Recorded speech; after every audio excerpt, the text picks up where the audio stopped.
कहा जाता है कि इंसानों की अंत वैसे ही होगी जैसे डायनासोर की हुई थी और ये मूवी उसी सब्जेक्ट पर ही बेस्ड है। Movie explainer 99 presenting deep impact.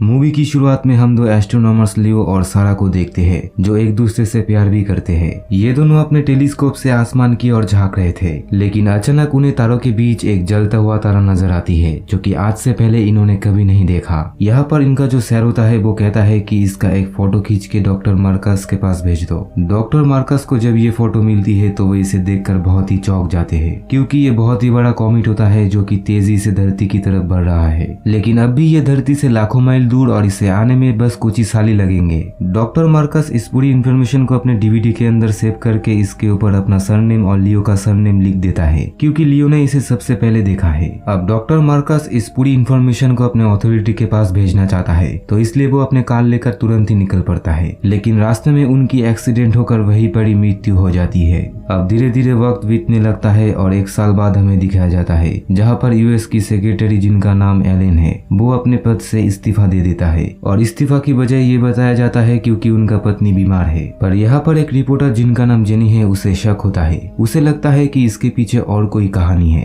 वो एलन से मिलने जाती है जहाँ पर वो एलन के घर के सामने बहुत सारे खाने पीने की सामान और कुछ सर्वाइवल की चीजें देखती है। जेनी एलन से कहती है कि तुमने जो इस्तीफा देने की कारण बताई मुझे लगता है कि वो पूरा का पूरा झूठ है। एलन उसे कहता है कि अच्छा तुम इसे एक न्यूज बनाना चाहती हो, अगर ऐसा है तो तुम्हारे पास इतिहास की सबसे बड़ी खबर है, लेकिन इससे किसी को कोई भी फायदा होने वाला नहीं है। और इतना कहकर ही वो चला जाता है। जेनी जब अपने घर की तरफ जा रही थी तो उसके सामने कई कार आके रुकती है। दरअसल ये FBI थे जो जेनिफर को अपने साथ ले जाते हैं। उसको प्रेसिडेंट के पास ले जाया जाता है। यहाँ पर प्रेसिडेंट उसे कहता है कि तुम जो भी जानते हो उसे फ्लैश मत करना। अब जेनी घर में लौटती है और एलन के बारे में पता लगाने की कोशिश करती है। बहुत रिसर्च करने के बाद उसे पता चलती है कि एलन ने जो अपने इस्तीफा की कारण बताई थी दरअसल वो ELLIE नहीं बल्कि ELE था, जिसका फुल फॉर्म है एक्सटिंक्शन लेवल इवेंट। ये वो इवेंट था जिससे धरती पर पूरी तरीके से डायनासोर खत्म हो गए थे और अब शायद ऐसा ही फिर से होने वाला है। फिर 2 दिन बाद जेनी प्रेसिडेंट के प्रेस कॉन्फ्रेंस पर जाती है जहाँ पर प्रेसिडेंट बताते हैं कि हमारे धरती पर अक्सर मीटियोर गिरते रहते हैं जो कि लगभग एक कार के बराबर होते हैं, लेकिन अब जो कॉमेट धरती पर गिरने वाला है वो माउंट एवरेस्ट से भी बड़ा है और इसका वजन है 500 मिलियन टन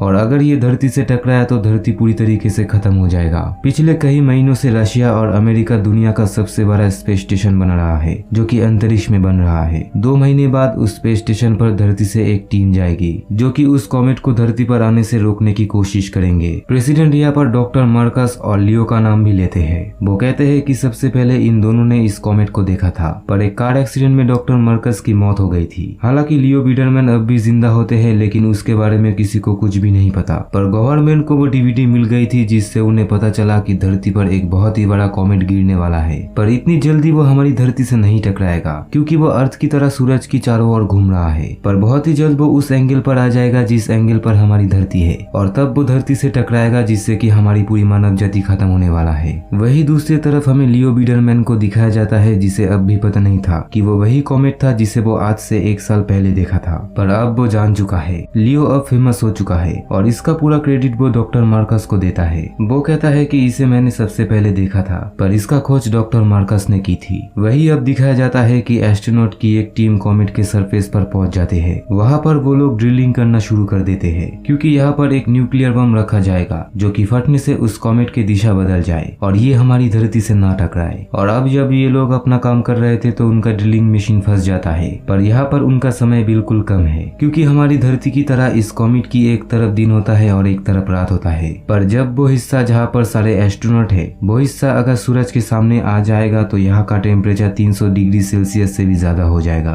और कॉमेट की सतह पर जो गैसों की भंडार है वो फटना शुरू हो जाएगा जिससे इन सब की मृत्यु हो जाएगी। वो लोग किसी भी तरह वहाँ पर बम को प्लांट कर देते हैं, लेकिन अब उस कॉमेट की वो हिस्सा सूरज की तरफ आने लगता है। वहाँ पर अब धीरे धीरे गर्मी ज्यादा होने लगता जाता है और गैसों की भंडार फटने लगता है। इन्हीं में से एक एस्ट्रोनॉट का चेहरा सूरज की तरफ हो जाता है, जिससे उसकी आंखें हमेशा के लिए खराब हो जाती है। अब ये लोग सबके सब अपने फ्लाइंग ऑब्जेक्ट पर पहुंचने की कोशिश करते हैं, पर तभी एक एस्ट्रोनॉट के पैर के नीचे एक गैसों का भंडार फट जाता है और वो अंतरिक्ष में कहीं खो जाता है। फिर बाकी के लोग अपने फ्लाइंग ऑब्जेक्ट पर पहुंच के वहां से निकल पड़ते हैं और जब ये लोग कॉमेट से थोड़ी बहुत दूर चले जाते हैं तो वहां पर ये लोग ब्लास्ट करते हैं, जिससे उनके फ्लाइंग ऑब्जेक्ट पर भी इसका असर पड़ता है। पर यहाँ पर इनका ये पूरा मिशन फेल हो चुका था, क्योंकि ब्लास्ट के बाद कॉमेट अब 2 हिस्सों में बांट चुका है और ये दोनों हिस्सा ही धरती की तरफ बढ़ रहा है। अमेरिका के राष्ट्रपति को जब ये बात पता चलता है तो उन्हें बहुत ही दुख होता है। वो कहते हैं कि दोनों टुकड़े अब अर्थ की तरफ आ रहे हैं। छोटा हिस्सा समुद्र में गिरने वाला है, जिससे समुद्र में बहुत ही ऊंची ऊंची लहरें पैदा होंगे। पानी की स्पीड इतनी होंगी कि वो 1 घंटे में 1100 मील दूर तक पहुंच जाएंगी। लेकिन हम इस तबाही से सिर्फ 10 लाख लोगों को बचा सकते हैं। हमने एक जगह पर बहुत ही गहरी सुरंग बनाई है, जिसके अंदर की 2 साल की राशन है। 2 लाख लोगों को हमने पहले से ही चुन कर रखा है और 8 लाख लोगों को लॉटरी सिस्टम से चुना जाएगा।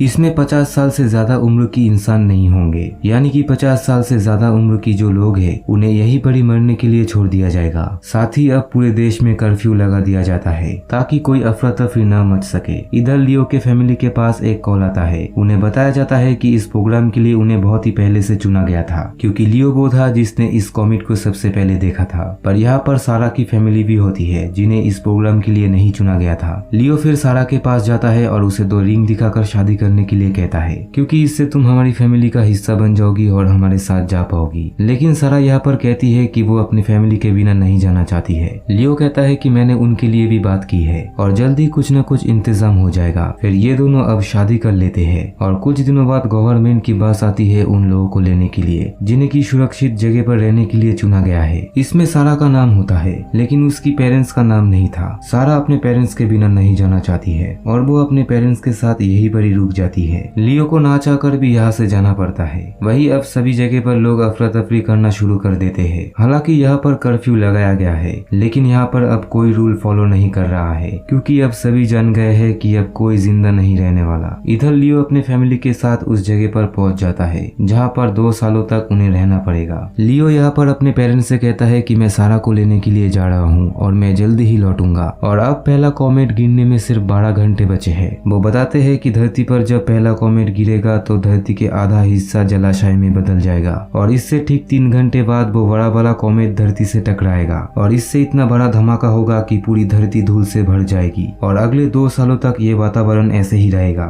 यहाँ पर सिर्फ वही लोग बचेंगे जो सुरंग के अंदर होंगे, पर उन्हें वहाँ पर 2 सालों तक रहना पड़ेगा। दूसरी तरफ हमें वही स्पेसशिप को दिखाया जाता है जो कि धरती पर वापस आ रहा है, जिनकी वजह से कॉमेट के 2 टुकड़े हो गए। यहाँ पर ये लोग प्लान बनाते हैं कि वो अर्थ पर वापस ना जाकर उस कॉमेट से डायरेक्ट टकराएगा, क्योंकि अभी भी इनके पास बड़े बड़े 4 न्यूक्लियर बम है और इनकी कैलकुलेशन के हिसाब से ये चारों बम अगर उस बड़े कॉमेट पर ब्लास्ट किया जाए तो उस बड़े कॉमेट का छोटे छोटे टुकड़े हो जाएंगे। लेकिन अगर ये लोग वहाँ पर फिर से जाएंगे तो वापस नहीं आ सकते हैं, क्योंकि इनका फ्यूल पूरी तरीके से खत्म हो जाएगा। पर अब ये लोग अपना जान देने के लिए तैयार है। वही धरती पर दिखाया जाता है कि लियो सारा के घर पहुंच गया है, लेकिन वहाँ पर सारा नहीं थी। वो अपने फैमिली के साथ बाहर निकल पड़ी है। वो फिर सारा को ढूंढने के लिए अपनी बाइक लेकर निकल पड़ता है, लेकिन रास्ते में चारों तरफ ट्रैफिक होता है। सभी लोग अपने घरों से जा रहे हैं, पर किसी को नहीं पता कि ये लोग कहाँ पर जा रहे हैं, क्योंकि इस धरती पे अब कोई भी जगह सेफ नहीं है। लियो इधर सारा को ढूंढ लेता है और इस बार सारा के पेरेंट्स लियो के साथ उसे जाने के लिए मजबूर करता है। वो उसे कहते हैं कि तुम अपने छोटे भाई को लेकर जाओ। फिर सारा वहाँ से अपने भाई को लेकर लियो के साथ निकल पड़ता है।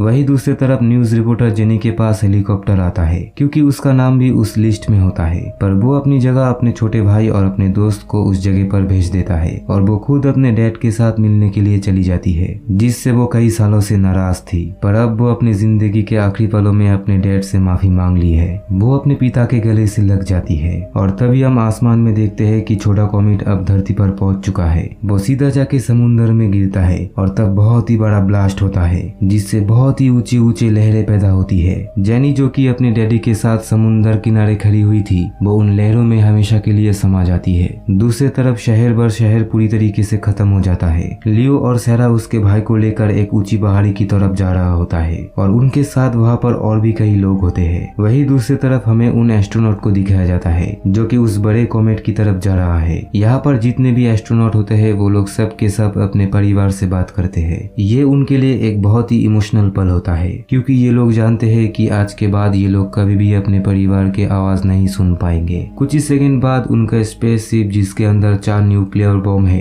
वो जाके उस बड़े कॉमेट से टकराता है और वहाँ पर एक बहुत ही बड़ा धमाका होता है। उस बड़े कॉमेट की बहुत ही छोटे छोटे टुकड़े हो जाते हैं जो कि धरती की तरफ बढ़ने लगते हैं, जो धरती के कक्षा में आने के बाद जलना शुरू हो जाता है, यानी कि उनसे धरती पर कोई नुकसान नहीं होगा। दूसरी तरफ लियो, सारा और बहुत सारे लोगों को दिखाया जाता है जो कि एक पहाड़ की चोटी पर पहुंच चुके हैं, यानी कि पानी इतना ऊपर नहीं आ सकता और यहाँ से ही वो लोग आसमान में होती हुई इस आतशबाजी को देखता है। अगर वो बड़ा सा कॉमेट इस धरती से टकराता तो यहाँ पर कोई भी नहीं बचता और जमीन के अंदर जो लोग था उन्हें 2 साल बाद बाहर निकलना पड़ता। लेकिन अब उन एस्ट्रोनॉट की कुर्बानी की वजह से धरती पर इंसानियत पूरी तरीके से बच गई है और प्रेसिडेंट सबको बताते हैं कि हम अपने हीरोज को कभी नहीं भूल पाएंगे जिनकी वजह से धरती पर इंसानियत बच गए। हम हर पलों में उन सभी को याद करेंगे और हम अपने बच्चों को उन हीरोज की गाथाएं सुनाएंगे। तो दोस्तों, अगर ये वीडियो आपको अच्छी लगे तो इस वीडियो को एक लाइक कर देना और अपने दोस्तों के साथ शेयर कर देना।